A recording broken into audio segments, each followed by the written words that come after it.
This is Omar for Box Nation. Well, this will be the second last interview I do of 2024, joined by Mr. Gareth A. Davis. It's been a remarkable year for boxing. I can't remember a better one in recent times, really. I can't remember many negatives, Umar. I No, can't remember many negatives. Someone asked me that earlier.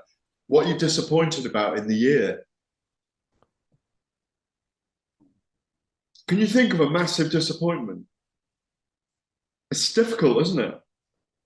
I guess we had the Fury Usyk postponement because of the cut, but then we got the fight anyways in Yeah, May. but we've had two fights between them this year, so we've got a kind of definitive heavyweight of the era now. Um, anyway, been a great year. Maybe the only one I guess you could say is we didn't get Canelo Crawford, but that's something we could get next year. Who knows? We will. Okay. Let's kind of dissect the year. So the person, Gareth, I want to start with actually is Daniel Dubois because I would say he had the performance of the year against Anthony Joshua and another incredible one against Filip Hrgović. I mean, he really announced himself to the world scene with those wins over Hrgović and Joshua. How would you assess Dubois' year? Yeah, I mean, he's really in the running for fighter of the year. Two fights this year, Hrgović and Anthony Joshua, both decisive and dominant in the end. He's really risen. His star's on the rise. The future's very bright for him in 2025 if he can get past Joseph Parker, which is no mean feat, by the way. That's a very interesting fight. Even though I do make Daniel Dubois the marginal favourite in that, based on power and what he's letting go at the moment. Fantastic year, but I go for Alexander Usyk as the fighter of the year for what he's done against Tyson Fury in 24 rounds. An even better performance this time, in my view. A more complete boxing performance against Tyson Fury, who was much improved as well. So Daniel Dubois put himself out there and put the whole division, the heavyweight division, on notice this year that any. See, this is where I don't agree with people. I didn't say it in the past. He lived to fight another day when he took the knee against Joe Joyce. He came back strong against Alexander Usyk after showing a great first 5, 6 rounds. He may not have been winning the rounds, but he had Usyk under duress. He had him in problems. He was creating problems for people because he's such a dangerous puncher.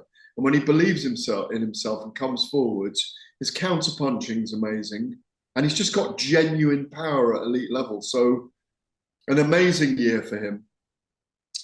Um, and I do see a great year for him in 2025 if he can get past Joseph Parker. He potentially fights Joshua again, or even Alexander Usyk again.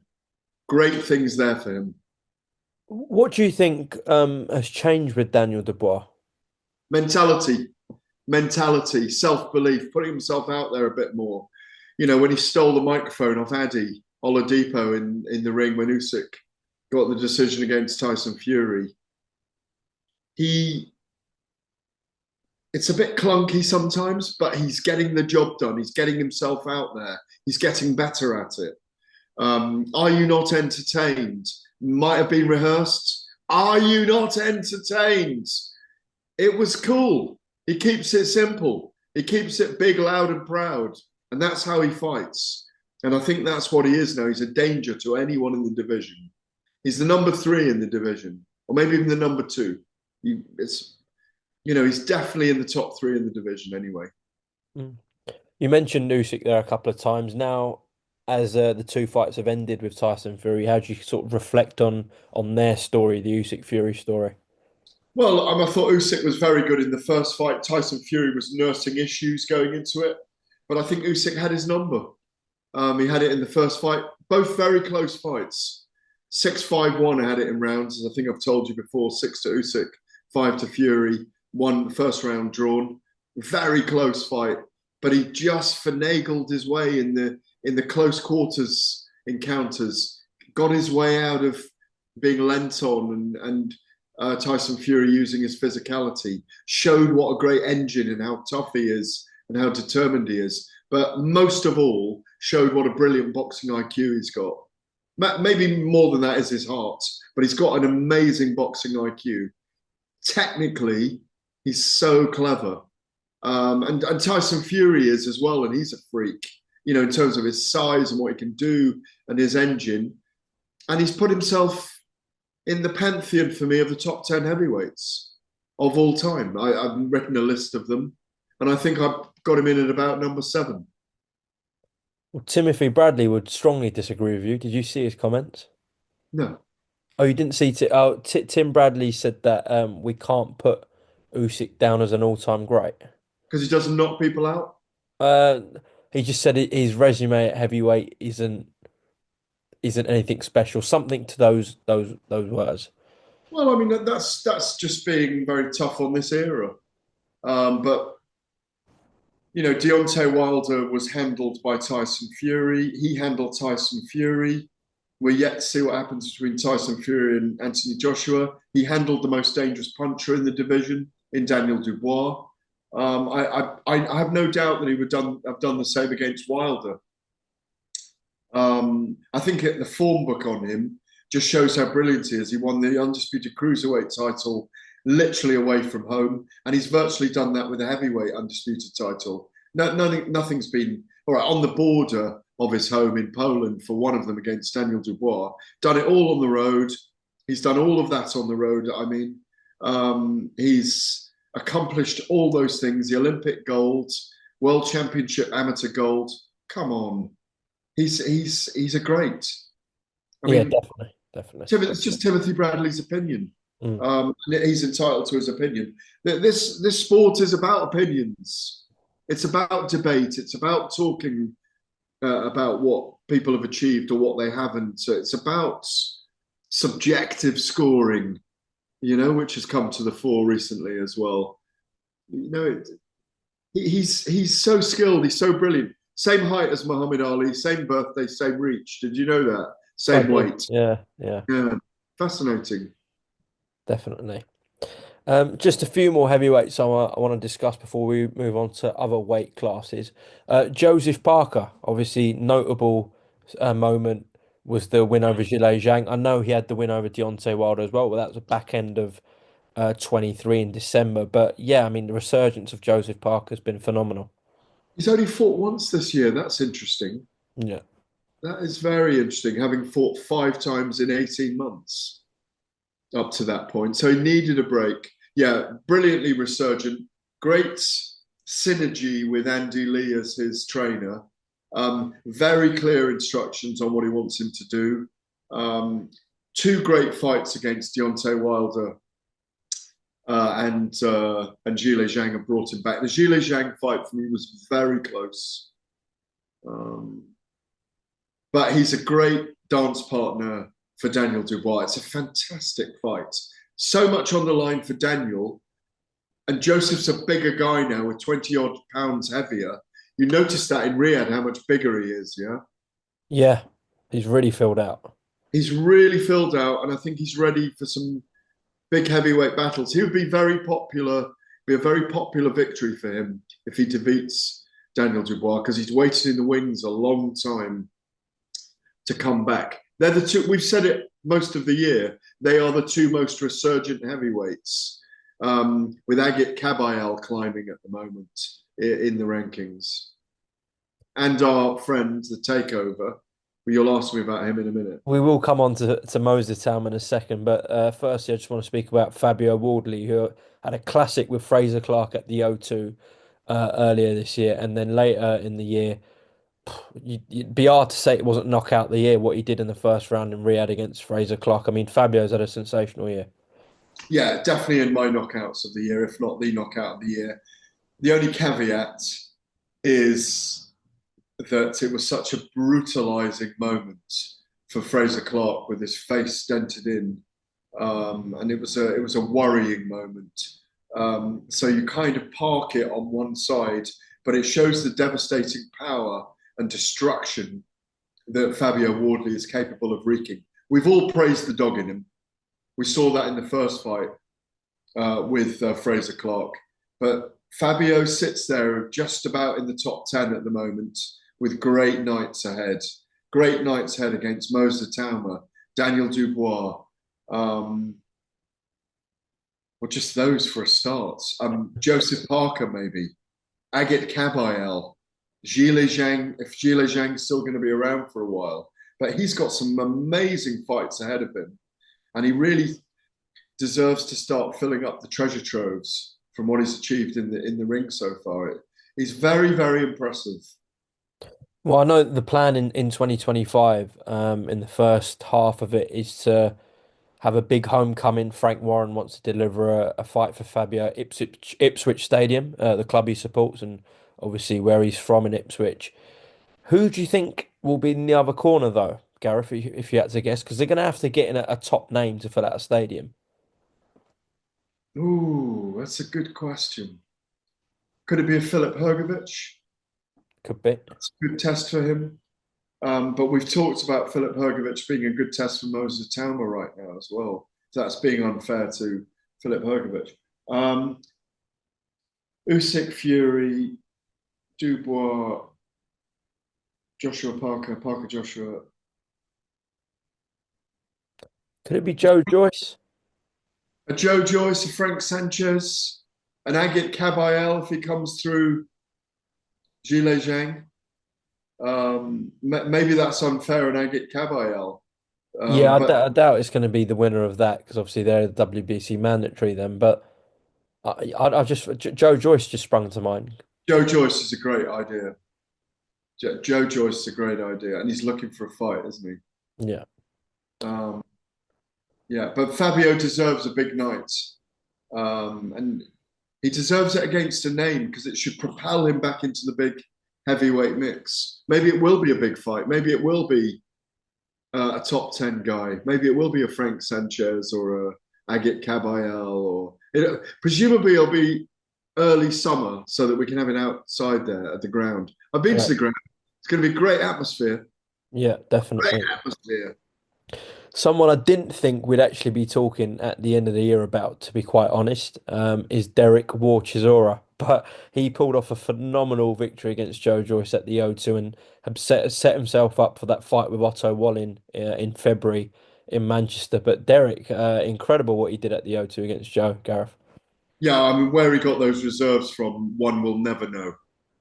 He's an incredible story. He's become a stalwart of British heavyweight and world heavyweight boxing. His resume is unbelievable now. I know he hasn't won a lot of them, but when I think back to being with him in Munich in 2013, when he fought Vitaly Klitschko and took him 12 rounds, and he's still going, and he gave Vitaly a difficult night.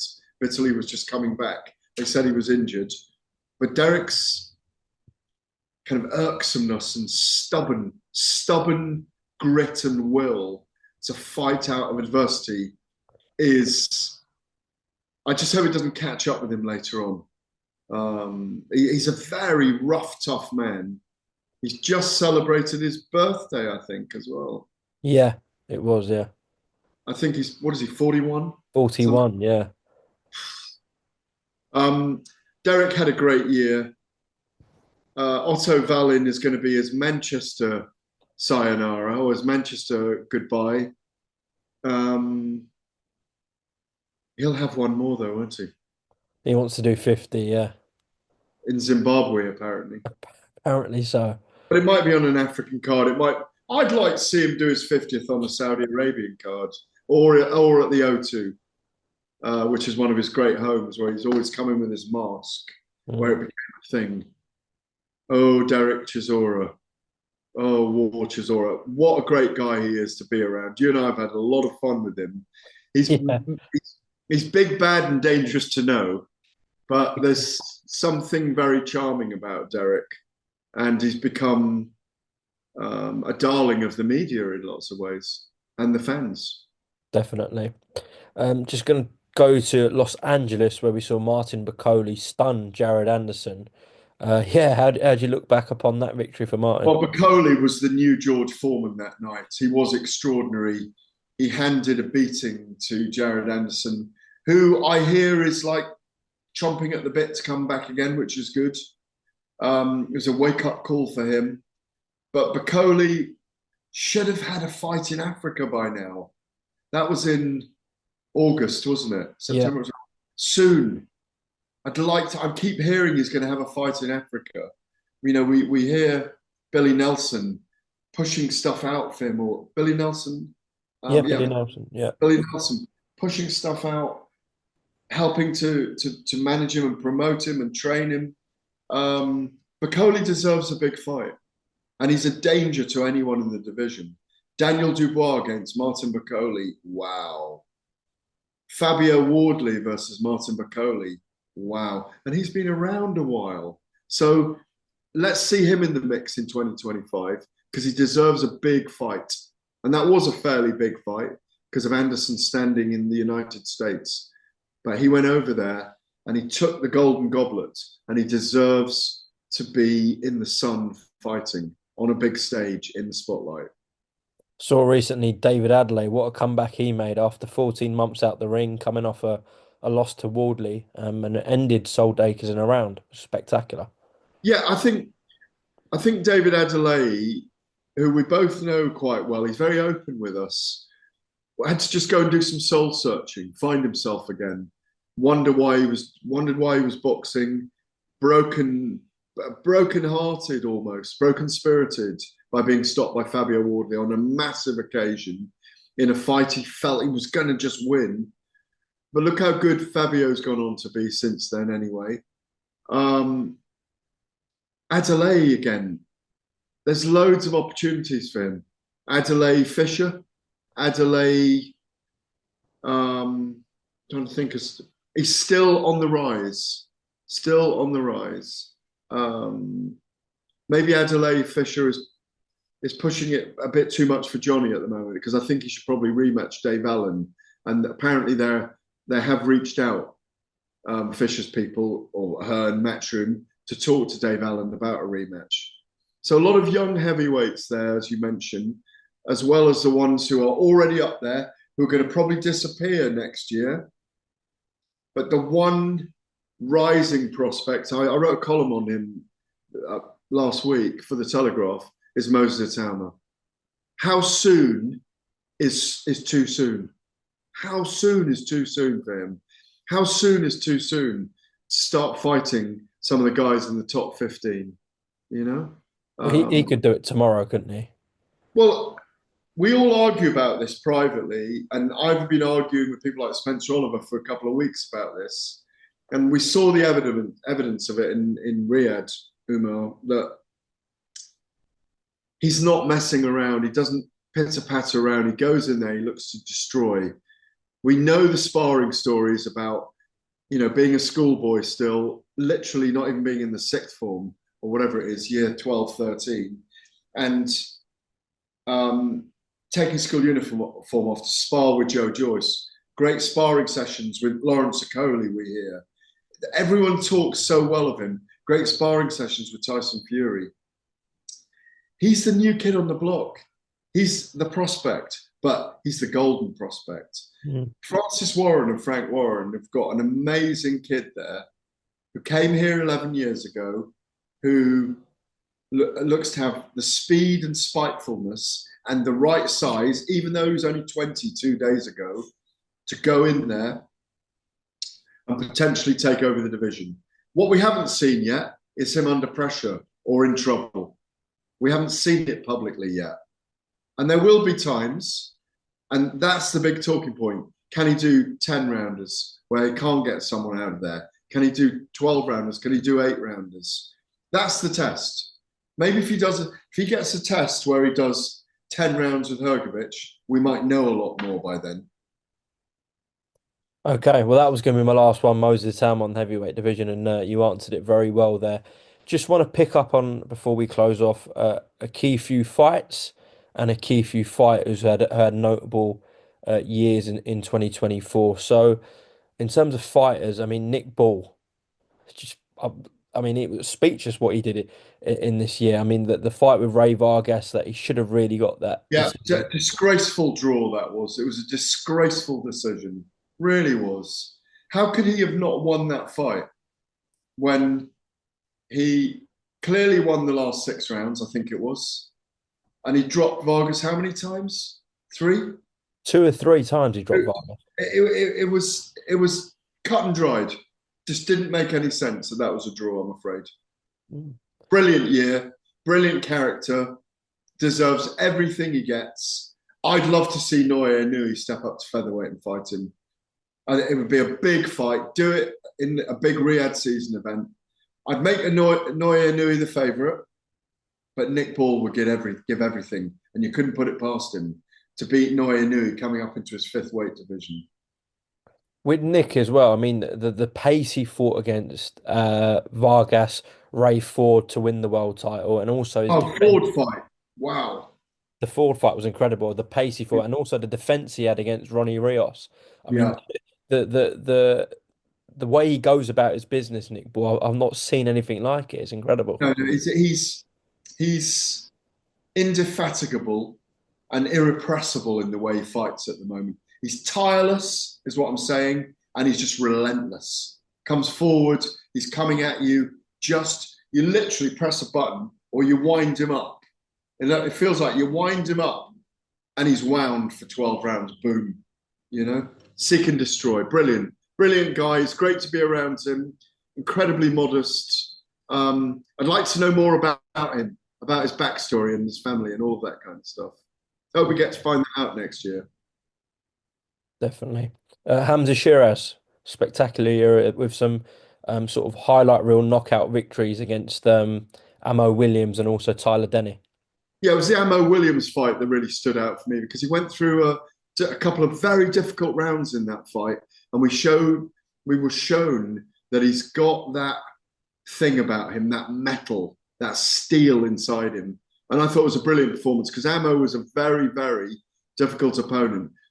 But this is the acid test now. February the 22nd, Carlos Adames, very skillful fighter, been around the block, knows his way around the ring. This is a big test for Hamza being a sniper with his fists. That's what he needs to do in this fight. Get the long jab out, land the right hand, get those threshing uppercuts and jabs and hooks going, and try and really hurt Adames. It's a really hard fight for him, but I think he's got it in him to win the world title.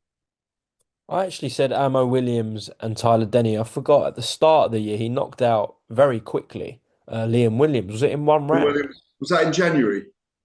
Jan or February? Yeah, I think it was in a Yeah, round. yeah, yeah. I think Williams said he'd never been hit as hard as well, didn't he? Mm. I think Liam. I saw Liam out in Riyadh this time. I'm sure you saw him next. He Yeah, was out with Reese Edwards, who was fighting McGrail. Peter Hill. But I think Liam was done as well. To be fair to him, but he's very dangerous, Hamza. Very, very dangerous, and that power that he's got takes him up to elite level, and that's what's so amazing about what he's got. His gift. He's a giant in the middleweight division as well. So again, he's got a great future at middle and maybe at super middle. If Canelo hangs around long enough. Yeah, we'll see. Jack Catterall has really established himself as arguably pound for pound Britain's best fighter at the moment. Yeah, on paper or in reality, he should have a big trophy cabinet with the undisputed belts in it, and should be a world champion. I mean, it's incredible to think he's not a world champion. He's like the perennial contender, isn't he? And here we go again next year with Barboza. Look, he's got a very difficult style, a big shell. He knows he's one of those guys that's very hard to beat because it's hard to get him out of his comfort zone. But a great fighter, and he deserves some riches in 2025. Well, obviously he's beaten Josh Taylor, Regis Prograis. If he beats Barboza, and then I don't know, beats a Teofimo Lopez as well next year, or he gets his world title shot and wins it. He's then arguably in a top 10 pound for pound list in the world if he goes If and he does beats Lopez, or yeah. if he beats those guys, if he beats a Lopez and then say beat a Ryan Garcia at 140 or a Devin Haney, then he belongs there. I think then he belongs there. He needs two big victories. So he's got two wins over Josh Taylor, who we know is brilliant. Um, yeah, it's a good argument. It's a good argument. He is arguably Britain's pound for pound number one right now. Yeah. Well, it's a nice segue to what happened in April earlier this year, where Ryan Garcia beat Devin Haney at the Barclays Center in New York. Obviously, a controversial um, event given what happened afterwards regarding Ryan Garcia. But yeah, how do you look back on the Garcia Haney saga? I remember watching it from an airport in the Middle East. Had we been out there or something? Or I must have been out there working on something because I watched it in the Hard Rock Cafe in, I want to say Dubai Airport, I think it was. Okay. Or was it Abu Dhabi Airport? One of the two. And it was amazing to watch. Amazing fight. Um, but the fallout from it was not great. There was the test, which came later, and there was him not making the weight, which a lot of people inside the industry thought he did deliberately, eschewing the fines. Um, it's a fight I really want to see again. Really want to see again. That's what we're going to see at 140, 143. We'll see. We'll see if it does happen, the rematch. Because what it did was it showed vulnerabilities about Devin Haney. Obviously, the fight's annulled; it doesn't exist anymore. It's like it never happened. It's been airbrushed out. Remember, but it's a fight I'd love to see again. That's a fight I want to see in 2025. By the way, do you? From that point, we saw a series of marquee events that Riyadh season put together. So I'm just going to go through a few of them. The 5v5 between Frank Warren and Eddie Hearn, which was an unprecedented event. We'd seen nothing like that before. And it was quite a good night for Frank Warren, Gareth. Hearn got smashed, didn't he? Let's be honest. He got smashed. 10-0, wasn't it? Yeah. Or was it 5? No, it was 5-0, but it was 10 on the scoring or something, wasn't it? Yeah, but there was three knockouts, which meant it was double points, and then there was oh, I can't remember. Hamza was captain and he got a knockout, so he got a lot of points. It was 10-0 in the I'm end. teasing Eddie there. What I will say was the extra vibe of Queensbury versus Matchroom, Hearn versus Warren family. It was like a Ryder Cup for boxing. It was brilliant. It really worked. I hope they do it again next year. I know they're talking about it. I think it just ignited something, and it actually got them working properly together. And Eddie took it. I think he took his defeat on the chin. Took it really well. He needs to come back strong now. Um, I always thought that that matchup would work because it gives an extra incentive to boxing fans. It was a brilliant event, and obviously we were going to get Artur Beterbiev and Dmitry Bivol on the top of that. Imagine what that night would have been like. But it was good as it was. It was absolutely brilliant.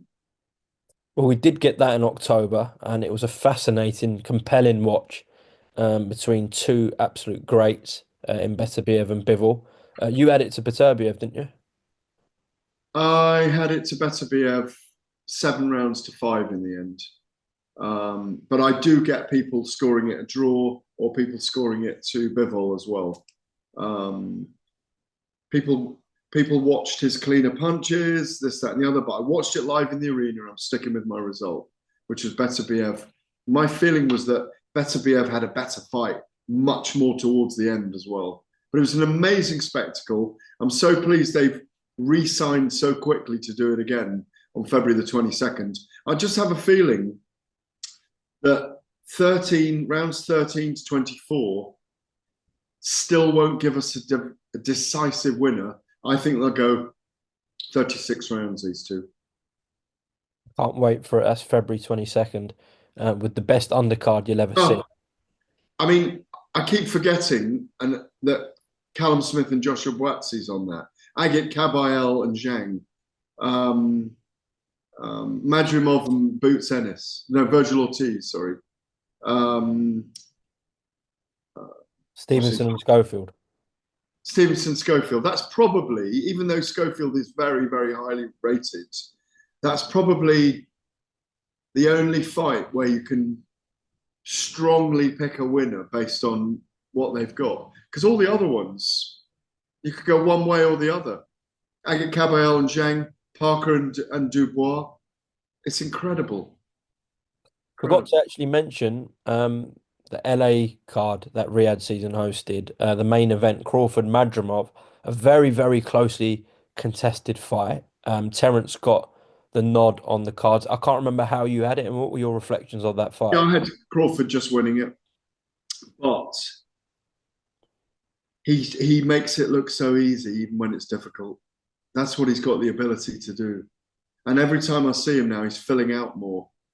You know, saw him in Dubai a couple of weeks ago. He's filling out, filling out. Um, and He he's wants filling out. Canelo, doesn't he? So Canelo, Canelo, Canelo. It's going to happen. I It's going hope to so. happen. I hope so. I hope so as well. It was a great card that I really enjoyed it. It was incredibly hot in the sun outdoors. Bacoli emerged at that in that one, of course, as we mentioned earlier. We did mention that card in terms of Bacoli. Um, Ruiz Miller was controversial. I thought Miller won that. Yeah, same. Yeah, I thought Miller won that, but it was a good old slugfest between those two. But it's good that Riyadh season went to LA like it came to London in September. Segue. Right, just to finish off, some quick fire questions. So Go on. whatever comes first to mind. We probably mentioned these fighters and fights. Well, we definitely would have during this interview, but whatever comes to mind. So, Gareth, your fighter of the year. Alexander Usyk. Yep. Your performance of the year. Daniel Dubois against Anthony Joshua. Okay. Your knockout of the year.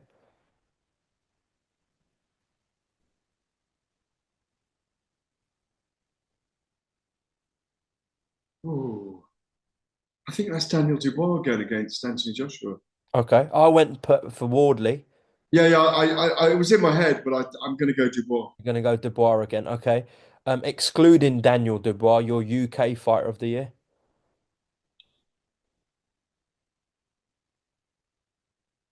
Nick Paul. Yeah, I agree. US fighter of the year. Javonta Davis. Okay. Um, your fight of the year. Better be Evan Bivol one. Agree. And prospect of the year. The one and only, the takeover, Rico himself, Moses Itauma. What a year he's going to have in 2025. 100%. Listen, Gareth, appreciate your time all year. Have a happy new year, and we'll catch up early in 2025. Onwards and upwards for Box Nation. Well done, Umar. Cheers, Gareth. Speak soon. Good man. Cheers. Cheers.